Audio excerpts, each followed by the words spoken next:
of soul, when for a few moments I could close my eyes in the miseries which surrounded me and look up to the God of all comfort. From every stormy wind that blows, from every swelling tide of woes, there is a calm, a sure retreat. 'Tis found beneath the mercy seat. One of the gentlemen in the Yemen asked me whether we still prayed in prison. I said we did. He asked what use there was in it. I explained as well as possible the blessing and glory of being a child of God, even the poorest, and my simplest assurance of the peace of those who have the comfort of God's loving presence. He seemed much impressed and listened respectfully. That we, though poor and suffering, abused even by our fellow prisoners, for the sake of our faith, should still hold to that faith, seemed to surprise him. When my husband grew strong enough to talk intelligently, we spoke together of our thankfulness to the Lord for the experiences of His goodness He had given us through suffering. We saw it as part of His training for us. We had often sung, "Give me a greater, higher, more perfect faith in Thee." My prayer for some time had been, "Lord, use what means Thou wilt, but make me ready for Thy coming." He had taken us at our word.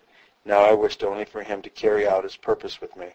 After sharing in the distresses of the poor in China, though only in temporal affairs, I can more fully sympathize with them and pray for blessings upon them. After a month of misery and untelling sufferings, words came that we were to be escorted to Pengyang-fu and from thence to the coast. Evidently orders had been received to protect us, for we were provided with new clothes and had straw mats provided for the brick bed. A few days of this treatment would have strengthened my husband for the journey to Pengyang-fu, but in 2 days we had to start. On October 4th, Captain Lee arrived with about 10 soldiers. My husband was called in to see the officials. He still wished to go back to Yangying and resume our work as soon as possible, but perhaps seeing my husband was not very fit to decide our course, they soon came for me also to go and see the official. I told them I thought it best to go to the coast as quickly as possible, and they promised to have us taken on at the earliest opportunity. We made ready to start next morning, but had I realized how weak my husband was, I should have chosen to remain where we were, poor as our position was. On October 5th we started. My husband and baby were carried in a sedan chair, while I rode on horseback. We were well cared for by our guard. At PU-HSIEN, we were furnished with a rough mule litter and proceeded towards Pengyang-fu. And as we neared the city, we heard that the Empress Dowager and the court were passing the way en route to HSI-AN, and we were stopped at a village 4 miles from the city. Here we lived in a temple till October the 12th. But as we could only obtain the very courses of food which my husband could not take, he became very weak. When we did reach the city, we were received with such courtesy that I felt quite embarrassed after our former treatment. We were told we might go to what had been the lady missionary's house and be attended by some of the former missionary's servants. We were politely escorted to our carts and sent out for what was to be our home. We arrived to the place uninhabitable. Doors, windows, and ceilings were gone, and the fireplaces torn down. But in the back courtyard was a small house, which had been used as a school, where we found one room which we could stay. It was certainly small and close, especially when we used as both kitchen and bedroom. We now heard that some of the missionaries had escaped. This was joyful news, for during all these months we had heard only stories of murdered missionaries in ruined stations. We regarded the whole of Shangxi as having become a death trap, and thought that every tongue which had sung praises to God and witnessed of His saving love was silenced in the dust, and that we alone were left. A few days before leaving Tengying, we had heard that there were foreigners both in Hengtong and Ku, Ku-W. The foreigners in Hengtong proved to be 4 Roman Catholics who had retreated to a strongly built village chapel, where with native converts armed with guns they had successfully resisted every attack. Those who were at Ku proved to be Mr. McKay, Miss Chapman, and Miss Wade on our mission, who had succeeded in hiding in the mountains until the storm had somewhat passed. During the night of October 14th, 2 days after our arrival at Pingyangfu, my husband became very weak. His pulse was very slow, but regarding it as a sign that the fever had left him, being very weary, I fell asleep. When I awoke in the morning, he was lying heedless of all his surroundings and wanting nothing. I prepared some condensed milk, but he could not take it. A terrible fear seized me, and I almost seemed to lose my senses. For the first time I realized that he was dying. I begged him to speak, but he was unable. Oh, how I cried out to God in the anguish of my soul. As I prayed, he fell into a deep, calm sleep, and I sat down beside him to keep the flies from annoying him. The young Chinese widow, whose husband had been killed by the Boxers, was staying with me, nursing little Samuel. But as he began to cry, I took him that I might prevent him from waking the suffering sleeper. Soon I heard a faint sound from the bed, but the widow said, "It is nothing," to my anxious inquiry. A few minutes later I rose to look at him. A slight glance revealed the truth. The weary, suffering pilgrim had gone into the presence of the King to receive the martyr's crown. No human words are full enough of sadness to tell my awful loneliness. My tears were bitter enough to ease my aching heart. A storm of grief overwhelmed me until God gave me comfort. I sent word to the official of what had happened. Captain Lee came to see me. He and the soldiers and the Christians tried to comfort me, but human sympathy can do but little. But God wonderfully helped me, and to my heart came with power these words long ago outside the gates of Nain. Weep not, I felt the truth of the song. Lonely? No, not lonely. When Jesus standeth by, his presence fills my chambers. I know that he is nigh. That same evening we bought a coffin, and the next morning we laid him to rest in a place outside the city, where strangers are buried ere they are taken to their own native place. My chief human comfort was the young widow who was helping me. She too had known deep sorrow. Her husband, who had been postman for the missionaries, had been caught by the Boxers, dragged from prison, where the official had sought to protect him, and beheaded. His head was, along with many others, nailed to the city wall, until his widow was released from prison, when she took it down. We saw many other Christians who had suffered severely. Some had been maimed for life. One gray-headed old man had been hung by his thumbs for half a day. Others had had a cross cut on the forehead by a sword. On October 24th, I had the glad surprise to meet Mr. McKee, Miss Chapman, and Miss Way, who came from KU-W. This was a great comfort. I could not speak as I pressed their hands in mine. Our long journey to Hankow had to be deferred, and meanwhile we removed to the late Dr. Millard Wilson's house. Secretary CIM, who went security for us, helped us in borrowing money from the officials. We also sent letters for us to the coast, enclosed in letters to his son at Shifu. On December 6th, the Lord gave me a little daughter, sound in mind and body, which was indeed a great mercy, remembering all that I had suffered. Secretary CIM, wife, frequently visited me and showed me much sympathy. On January 6th, we started for Hankow under an escort of 2 foot soldiers, 16 cavalry, and 2 officers. On February 16th, we reached Hankow in safety, where we were overwhelmed with love and kindness. It was most touching to see how the generosity of friends in England abundantly supplied our need. Worth more than all temporal gifts, however, were the opportunities of united praise and prayer. After all that the Lord has given me to bear, I can yet say from my heart, hitherto hath the Lord helped me. Bless the Lord, O my soul, and all that is within me. Bless his holy name. Through Much Tribulation, by Miss M.E. Way. It is a great joy and privilege to bear my testimony to the Lord's great goodness. I never thought that I should ever meet fellow Christians again until I met them at the marriage supper of the Lamb. Time after time I have been face to face with death, but those moments were my happiest, for it seemed as if the very glory of the Lord shone round us. After spending 5 happy months at Yangzhou, I was destined for Shaanxi and left Shanghai, March 20th, 1900, and reached my station, I-CHENG, 20 miles from KUWU, on May 1st, a bright and glorious day. A fortnight later, Miss Chapman and I left for the Pingyangfu Conference. Nearly all who were present at the conference are now in heaven.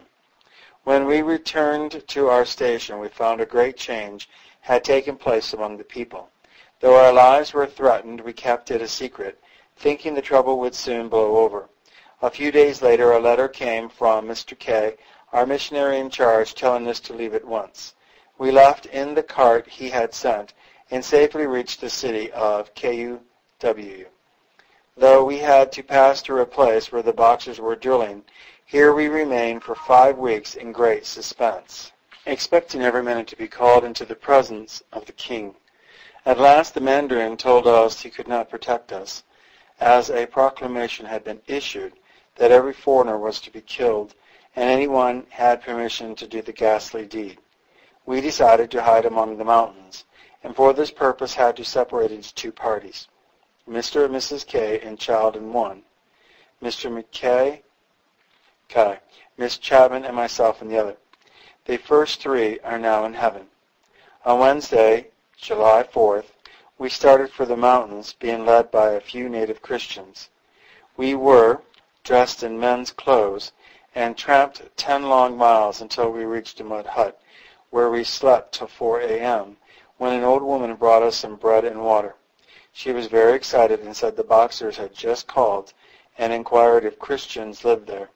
They said no, but the Boxers did not believe them and took the old father to a temple almost adjoining, where he was led off after worshiping the idols and paying a heavy fine.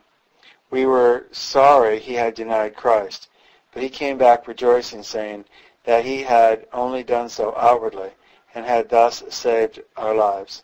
That night we were obliged to leave and walk 20 miles up into the KIANG-HSIEN mountains, where we laid in a loft for about 6 weeks, during which time we could only speak in a whisper and go out at night for a little fresh air. This loft belonged to a noted thief, and for a sum of money he promised to shelter us. Our beds consisted of coffin boards, and the place was overrun with rats and vermin. Our faithful boy, who stayed in a cave close by, brought us food 3 times a day. At the end of 6 weeks, our whereabouts seemed to have leaked out, and we decided to try and walk to Hankow, a distance of about 600 miles, walking by night and hiding by day. We had heard of our dear fellow missionaries at Tai Wang Fu, HSIAO-I and HO-TSIN, all being killed. On August 19th, we started off at midnight with an escort of 6 Christians and 3 outsiders. The night before, there had been a terrible thunderstorm, and the ground was very slippery, and the shrub as high as our necks. We reached the top of the mountain about daybreak and came to 2 caves. The 6 men went into the lower one, and we into the upper one, in which was a human skeleton. Having a rug each and a change of clothing, we made ourselves as comfortable as possible and laid down to rest. About half an hour later, we heard a tremendous noise, followed by a profound silence. Mr. McKay, finding our escort had gone, we had nothing for it but to leave our few things in the cave and start alone. We scrambled up to the top of another high mountain and slid down the other side on our hands and feet. After long and painful wanderings, we reached a village where we were followed by a band of 50 or 60 persons, all armed with knives and staves. They gathered round us and made us march back to the village, and told us that they had the 6 men who were escorting us bound in the temple. We had been walking all day and all night without food or water, and we had passed through the village. We sank down, unable to go further. They all gathered round us and just commended my loved ones to God, so sure that I was that next minute or so that I should see the King's face. But I had no fear and realized that Christ went all the way to Calvary for me. After a little while they calmed down, and much to our surprise, released us. They also gave us some bread and water, and it was getting dark, told us we could sleep in an old temple. At break of day we left and climbed up 2 or 3 mountains and hid during the day. We were hungry and thirsty and called upon our God to deliver us. We knew not where to turn, but decided to try to find water, and as it was getting dusk, we started off and found a narrow stream by a bed of corn. We quenched our thirst and lay down in the maize, weary and shivering with cold, where we slept until morning. We prayed that God might soon take us home. In the morning, we went to the nearest house and asked for a little bread and boiling water, but they refused. So we walked on towards the village. We saw men all around, standing on high banks with knives in their hands, watching us, and everyone refused to have anything to do with us. We left this village, intending to go and hide for the day, when we heard a man shouting after us. He told us about our 6 men who were bound, and said they were still in the temple, waiting to be dealt with by the mandarin.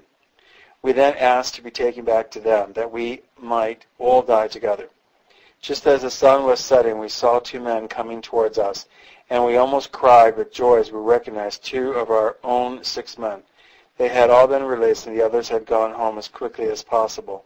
But our faithful boy, UEN-RI, said he would try to find us, and one of the others said he would not leave UEN-RI. They led us back over the mountains, traveling all night and resting in the day. From our ankles to our knees, we were one mass of bruises. Our clothes were in rags, and we had to walk over stones and wet scrub in stocking feet.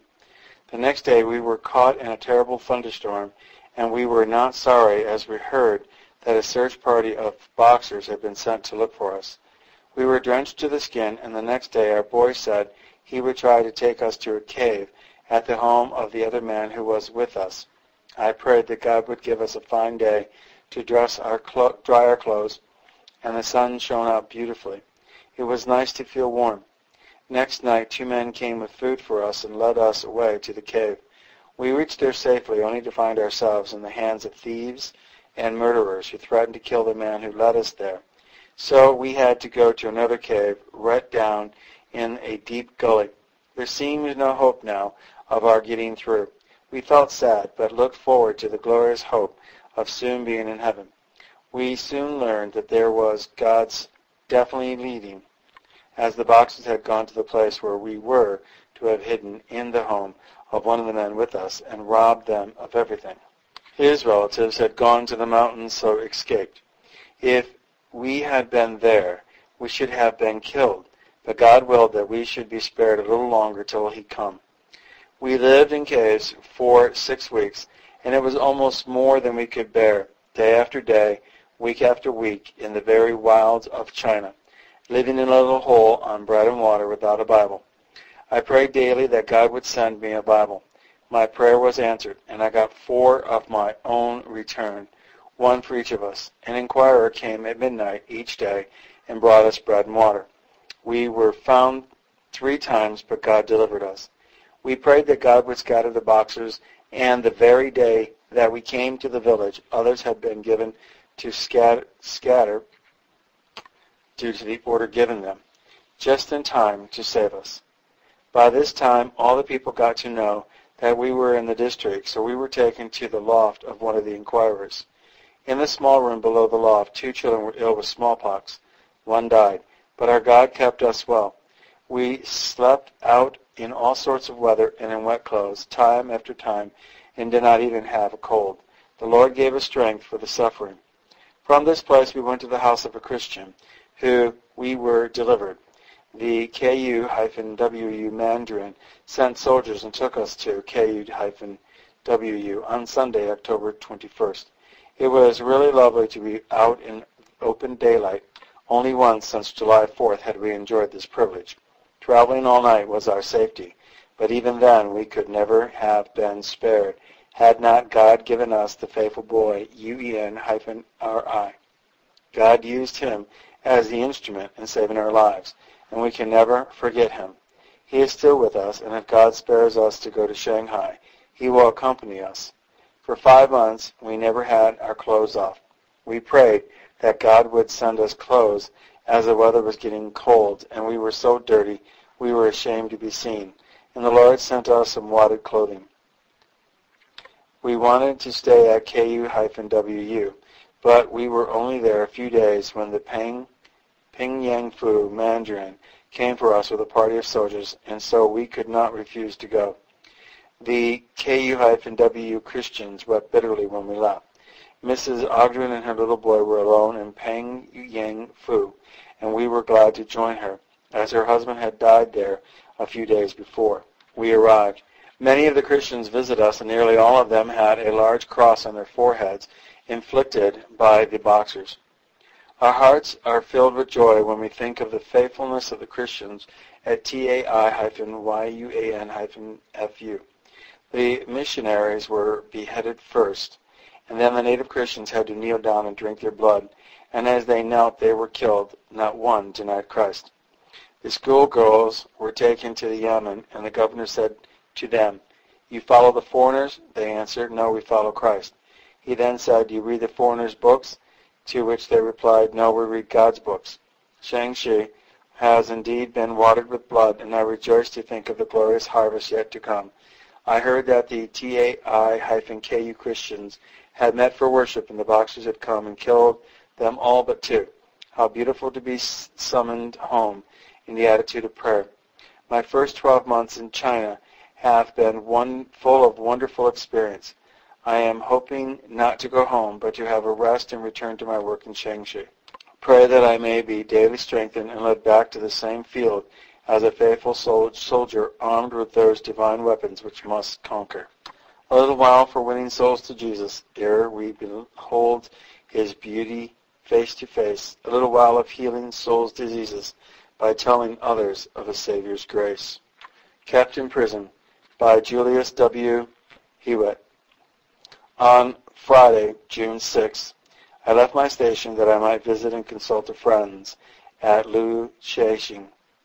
Arriving at that city, I met Mr. Saunders' party on their flight to Hankow. About midnight on the night after my arrival, a letter arrived from Mr. Barat, whom I had left behind, giving tidings of serious trouble at Tai Wang Fu, and saying that he was fleeing to a place called Liang Ma, where he asked me to follow him. After consultations with Mr. E.J. Cooper and Mr. Sanders, I decided to return to YU-WU and try and save the premises, aware that if one station was rioted, all in the same district would speedily follow. Starting before daylight, I arrived at YU-WU to find our place deserted and the gates padlocked on the outside. The premises were encircled by a gaping group of natives, with whom I joined myself until one or two Christians appeared on the scene when we scaled the wall by means of a ladder. I found, however, that it was not possible for me to hold on in the station, and I was at length obliged to seek refuge in the homes of the neighboring native Christians. For over 1 month I was never more than 10 miles away from the city. This was a month full of hardships and painful anxieties. I was never at one place for more than 3 nights, and was constantly by night fleeing from place to place along the bypaths, up the hill, and down the ravens. Only upon one occasion I fell down a sheer precipice, a height of about 20 feet, but suffered only a severe shaking. At the end of this month I became very much exhausted. I became fully conscious that I could not stand the strain any longer, and long ere this it had become abundantly clear that no native desired my company. What was I to do? My servant told me that at the risk of his life he had sought to verify a proclamation that had been recently issued, which on the one hand stated that anyone harboring a foreigner would with his whole family be killed and his property burned, and on the other hand stated that any foreigner still living would be safely escorted to his native country. Though I feared this might be a trap, still I had come to the end of all my resources. I determined to risk it and give myself up to the officials. In the evening I returned to YU-WU and presented myself to the headman of the village, who after 2 days, accompanied by 5 of the village elders escorted me to the district city of Tuen-Liu, which place we reached on Sunday, August 5th. Here I was first lodged in the Pangfang, which somewhat corresponds to our police station in England. The next day I saw the Mandarin, who received me very civilly. The same evening the chief secretary sent for me to go to his private house, where I also saw his wife and child. He told me the proclamation was only a trap, and that if I left Yemen I should certainly be killed. He said that both he and his wife had not slept all night thinking what plan they could adopt to save my life. His advice to me was as follows: if the Mandarin says you must go, on no account take anything with you. But what will be better still will be to go down on your knees and tell him you will not go, that if you must die, you are resolved to die here. He asked me if I wanted any money, but I replied that I thought it best to be without so long as I was fed. I spent 7 days in the Pangfang.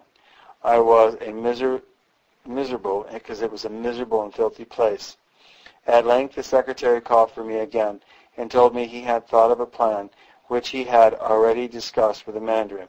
It was that in a few days' time the Mandarin would call for me to appear before him in court, and that he would ask me if I refused to go home to my own country.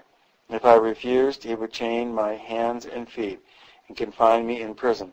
But the secretary assured me that I had no need to fear anything, because my chains would be taken off as soon as I was in the prison, where I should be safely sheltered until peace was restored. In a few days, on August 17th, I was summoned to appear, and before a large crowd of people was taken before the Mandarin, who duly sentenced me to prison.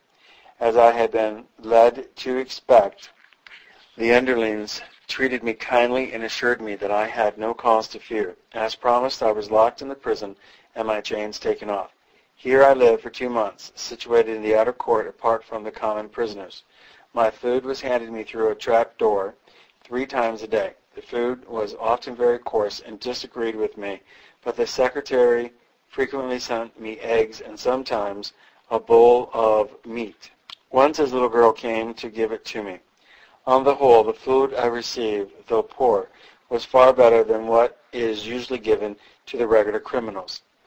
My time of solitude was greatly relieved by a few books which the headman of the village brought me. The Mandarin, at my request, sent to fetch me some things which the Christians had secreted for me. I thus obtained both books and clothing, and was able to fully occupy my time each day.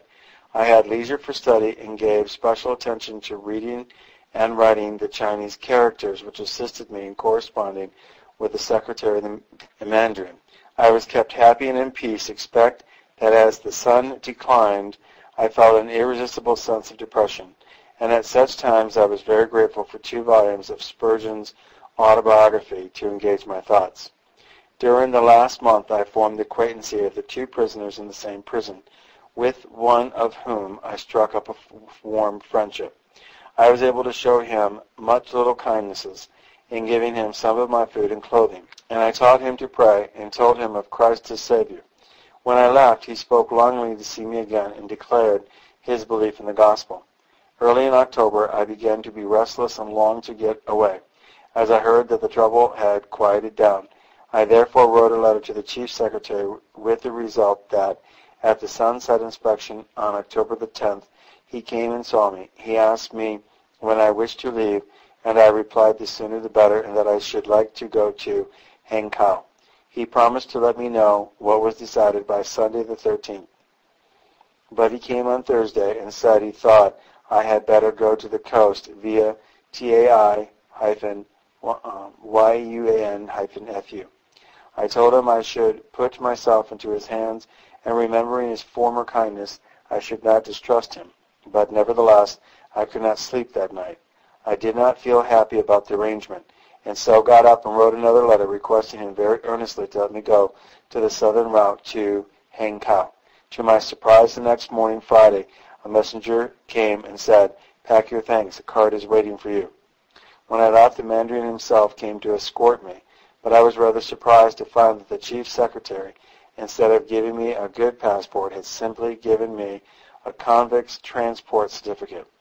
I was sent away without money or food, but when I returned and made request for these, some food was given me.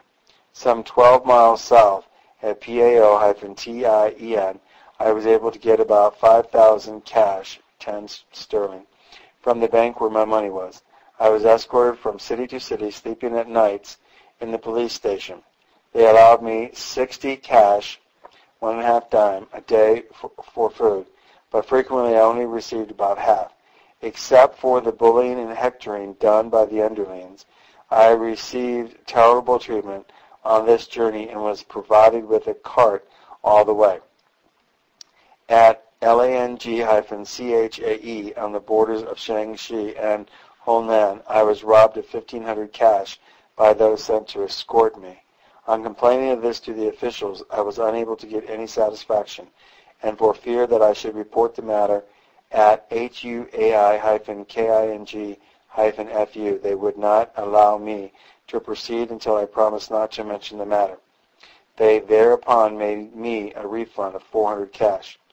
At WU-CHI, just north of the Yellow River, I was well treated as the preceding parties had been. All the officials visited me, and the Mandarin insisted on giving me 20 ounces of silver, 3 pounds, for road expenses. He gave me a new passport, which entitled me to respectful treatment. In spite of this, however, I was still locked in the prison, and they even put a criminal of the lowest type in the same cart with me. His clothes were rags and his body covered with vermin, and for 4 days I was kept in close contact with him. Upon reaching the province of HU-PEH, I received better treatment, and as I got further south, greater respect and kindness were shown me, so that I was even rode in the Mandarin's chair and sat at the chief secretary's table. At Xinyangchao, I was able on November 1st to send a telegram to Hankow, where I arrived on the 6th, having been 26 days upon the road since leaving TUEN-LIU. The reorganization of the work. Long before the signing of the peace protocol, which took place at Peking on September 6, 1901, order had been significantly restored in parts of the province of CHIH-LI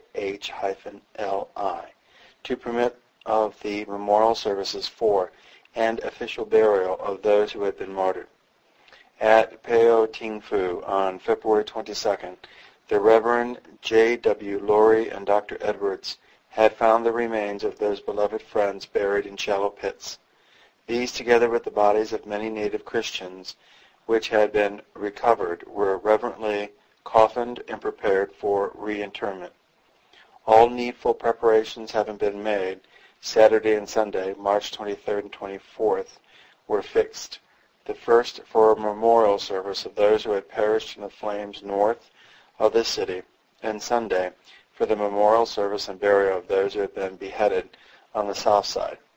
This public apology for the wrongs of last year having been locally made, the resumption of work followed not in a few places. It is interesting to know that in the case of the American Presbyterian Mission at Pao Tingfu, the upright and impartial dealings with many of the people had received through the mediation of Reverend J.W. Laurie as interpreter for the German troops, had so impressed the people that when he made inquiries about the possible purchase of a new site for the mission, the officials and gentry of the city placed in his hands the deeds of the land about which inquiry had been made as a gift and token of respect and appreciation of his services. The following is from an account of the funeral and memorial services at Pao Tingfu, written by Mr. R.M. Brown, who was present. On Friday evening, March 23rd, a number of the American Board and Presbyterian missionaries arrived by train from Peking and Tianjin. The American Board was present by Dr. A. H. Smith, Dr. and Mrs. Sheffield, Mrs. Russell, Wyckoff, Minor Evans, and Chapin, and the Presbyterian Mission by Dr. Wary, Reverend C.A. and Mrs. Healy, Miss McKillen and Doctors Leonard and Mackey, in addition to the representatives of the mission already at Pao Tang Fu. The China Inland Mission was represented by Mr. R. M. Brown. There were also several prominent Chinese pastors, elders, and teachers, besides a number of the Christians connected with both the missions present, who had gathered from the surrounding district to take part in the united services. The first service was held on Saturday morning at 11 o'clock at the site of the Presbyterian Mission north of the city. This was in memory of Dr. G. Y. Taylor, Reverend F. E. and Mrs. Simcox, and 3 children, Dr. and Mrs. Hodge, and all the native Christians who had in Pao Ting Fu or their neighborhoods laid down their lives for Jesus Christ. The second service was held on Sunday morning at the temporary premises of the American Board Mission in the south suburb of the city and in close proximity to the compounds both of that mission and of the CIM. Here also pavilions had been erected by the officials and preparations made for a large public gathering. In the extensive pavilion were placed the coffins containing the remains of those to be buried, 8 foreigners and nearly 20 natives. These were arranged in 2 rows at the back, and in front of them, in the center of the building, was a large tablet, on the top of which was the inscription, "They carried the cross of suffering with joy," and in the center a cross, above which was a crown. Below were tablets containing the names of Chinese of those who in the south suburb had met their death, and those remains were to be interned, viz. Reverend H.T. Pickens, Miss Morrell, and Miss Gould of the American Board, Reverend W. Copper, Reverend B. and Mrs. Bagnall, and Gladys Bagnall of the CIM, and also the names of 42 Chinese Christians, nearly 20 of whom were waiting burial. The service was conducted chiefly in Chinese, and branches and wreaths of cypress had been laid on the coffins. Also many pots of flowers were sent to stand in front of the tablet and on either side at the head of the coffins. Both the German and French generals, with many of their officers, attended the service, also a company of German soldiers and the bands of both nationalities. The Chinese officials attended as on the previous day. The service commenced at 11 o'clock by the German band playing a piece suitable for the occasion, which was followed by the reading of passages of Scripture by Pastor Ko of the American Board Mission at Pangwang, Xintou. Then the hymn in Chinese, "Servant of God, Well Done." The first address was given by Dr. Sheffield, in which he made reference to the fact that some of those now dead might have been alive by deserting the church to its fate and fleeing on the first rumor of alarm, but they had stuck by their post. The Reverend J.W. Laurie was then led in prayer and was followed by an address by Pastor Wu, W.U., after the French band had played a selection. The hymn, "For Me to Live is Christ," was next sung in Chinese, after which Dr. A.H. Smith gave a brief address in English, in which he made reference to the circumstances under which those in whose memory the service were being held fell on that fatal July day just 9 months ago. The German band then played a second piece, and Dr. Peck followed, first in English, thanking the generals and many officers of both nationalities who were present for the kind mark of their sympathy and respect for the memory of the dead, and saying that he felt sure that the friends and mission boards of those represented would appreciate their kindness and remember it with gratitude. He also thanked the bands for the help that they had given in making it an impressive service, and then in Chinese he thanked the officials for what they had done and for their attendance. Dr. Wary having pronounced the benediction, the service closed with a second piece by the French band. The generals, officers, and Chinese officials then all came forward and saluted in front of the memorial tablet. Most of the bodies were carried direct to the ground by the nearest route, but the most prominent ones among them were carried in procession through the main street in the suburb and round in a circuit to the place chosen for a cemetery, now included in the compound of the American Board. The foreigners were at the west end of the row. First, the three of the American board, next Reverend W. Cooper, next Gladys, and then Mr. and Mrs. Bagnall, followed by the long lines of Chinese. When the last one had been lowered into the grave, the missionaries and Chinese Christians formed into long lines north and south of the graves, and the hymn, Light After Darkness, was sung in Chinese, after which Dr. Edwards engaged in prayer, committing their remains to the earth and praying for the converting of those who had been bereaved, and for the restoration and rebuilding of the church which had been so ruthlessly persecuted. The benediction was pronounced by the Reverend C.A. Killy, and then many of those present took up handsful of earth and reverently cast them upon the different tombs in succession, and thus the ceremony ended. About 3 months later, then the memorial service at Pao Tang Fu, which had just been referred to, a party of 8 missionaries, started for the province of Shaanxi. Their names are Dr. E. H. Edwards of the Xiao Yang Mission, Reverend Moore Duncan, and Dr. Creasy Smith of the BMS, Dr. Atwood of the American Board, and Monsignor D. E. Hoisty, A.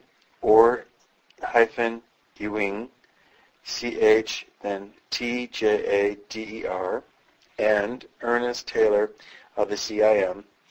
In response to the invitation of the new governor, TSEN-CHUN-HSUEN, the party of 8 missionaries under an escort provided by the governor started for Pao Tang Fu on Wednesday, June 26, reaching Taiyang Fu on July 9th, the first anniversary of the awful massacre in that very city.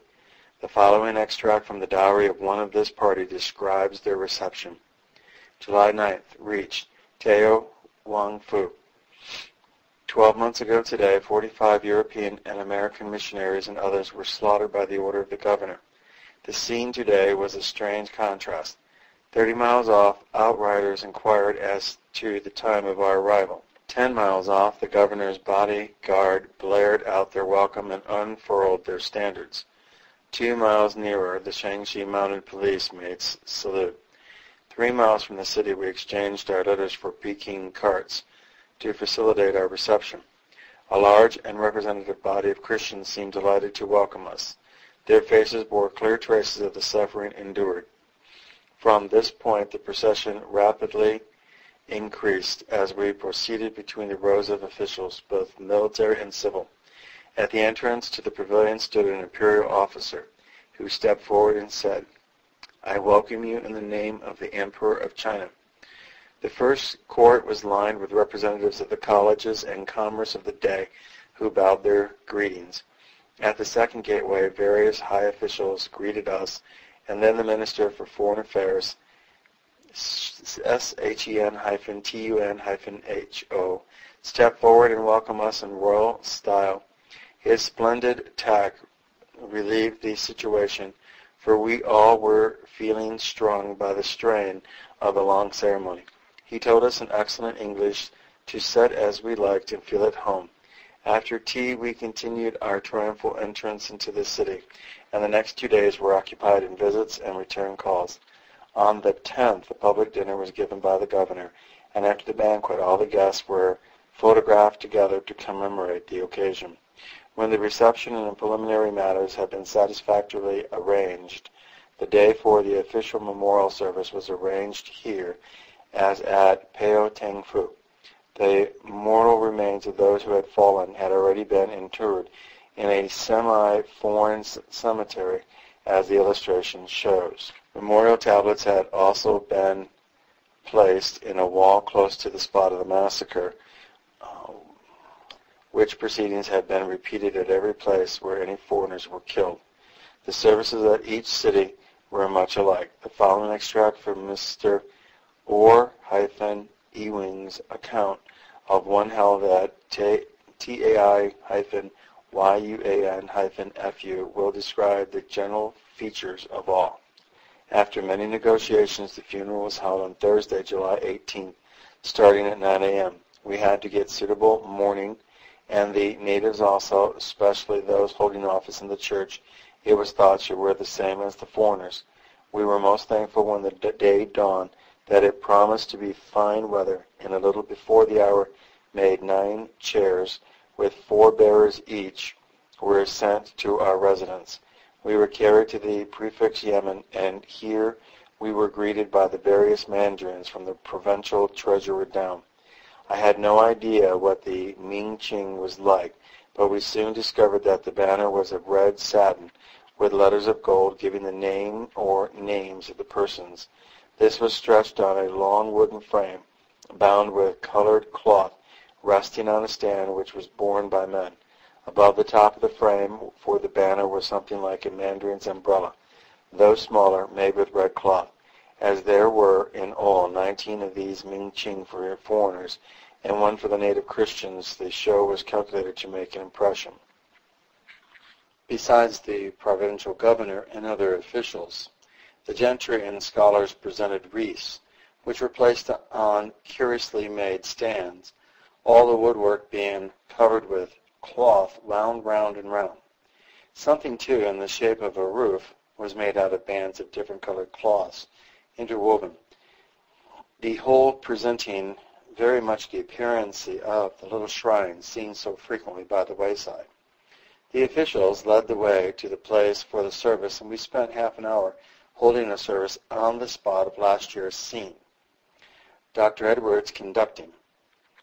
Then the cavalcade formed, which was as follows: men with gongs, the Chinese mandarins, the wreaths, 200 infantry, 50 cavalry, the foreigners in chairs, the church members, the Ming Ching, more church members, followed by a few more soldiers. We moved very slowly through the streets, but everyone appeared respectful and quiet. We had hoped to get to the cemetery about 11 a.m., but it was 1 o'clock. On arriving, we entered one of the tents, which was made by the colored cloth bands interwoven and stretched across wooden frames. Quite a large tent it was. We also partook of refreshments and ate with a relish the tea and cake provided. Our next move was to enter the cemetery. A few moments later, we were asked to assemble in front of the summer house, and a mandarin read an address prepared by the provincial governor for the special occasion. We had previously heard the meaning, for otherwise we should have understood nothing while it was being read, as it was written in classic language. The officials then returned to the city, and we had a service conducted by Mr. Hoisty, which was very appropriate to the intensely solemn occasion. Following the services with the original apology, the many difficult questions with regard to native indemnity and the cases of those who had recanted had to be dealt with. Indemnity for the natives had been spontaneously offered by the governor without the slightest solicitation. A list of reliable men with whom in each district the Chinese Foreign Office could deal had to be drawn up, and 2 of the leading native Christians, Pastor CHU and Elder HSU, were appointed as general overseers. The Christians are not putting in any claims for the loss of their crops last year, but will be compensated in full for loss of property. Accompanying copies of the above official list, a Chinese letter giving general instructions to the native Christians was sent to every native church in connection with the CIM. The following is a translation. After prayer and conference with Monsignor Or Ewing, Chedor, Taylor, and native pastors and elders, we have chosen leaders in each district to manage the affairs of the church, and I have already handed your names to the Chinese Foreign Office, and desire that you will, as speedily as possible, mutually assist in arranging matters. This business is of great importance, as seeing the life and death, honor, or shame of many persons are involved. I therefore beg that you will earnestly seek the Lord's help. It is incumbent upon you in these unusual circumstances that you should have the mind of the Lord Jesus and be careful of the Lord's honor, and not simply have regard to your own affairs. Christians who have had relatives murdered and are willing that they should have laid down their lives for the Lord's sake, and do not wish to report the case to the official, will be following the best course. If, however, they are not able to act thus, a statement of the facts may be made to the official, that he may deal with the case according to law. Those who have been wounded and are maimed or disabled, but who have property and are able to support themselves and are willing to forgive their enemies, and therefore do not wish to report the matter to the official, will do well. If, however, they cannot do this, then the appointed leaders may inform the local official, and he will carefully examine the case, after which it may be reported to the Foreign Office. The Christian widows and orphans who have been left without support will also receive help and have agreed on 4 ways of dealing with these. In cases of robbery, the list must be made out strictly in accordance with actual loss. There must be no carelessness or overstating, lest by your falseness the Lord's name be dishonored before your enemies, and the official in the church will then have nothing to do with your affairs. The leaders who have been appointed to manage these affairs must first make a careful and thorough examination, and if everything is straightforward, they will prepare a statement of the goods lost and give the same into my hands to be presented for them to the Foreign Office. They must then quietly wait until their indemnity is paid. Copies of this letter must be made and given to each of the leaders appointed to have charge of this business, that they may keep a copy by them as a general outline and example of how the affairs of the church are to be managed. May the triune God lead and guide each one of you. Amen. D.E. Hoisty, Acting General Director, CIM.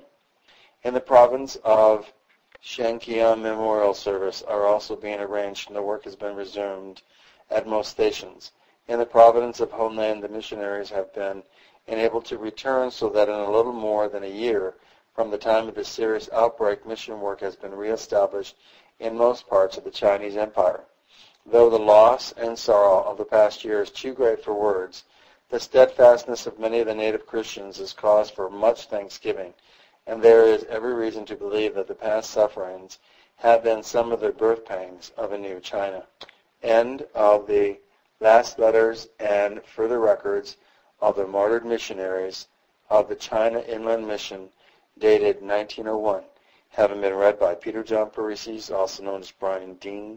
None of my audios are copyrighted. Please feel free to make as many copies as you desire, to the glory of God.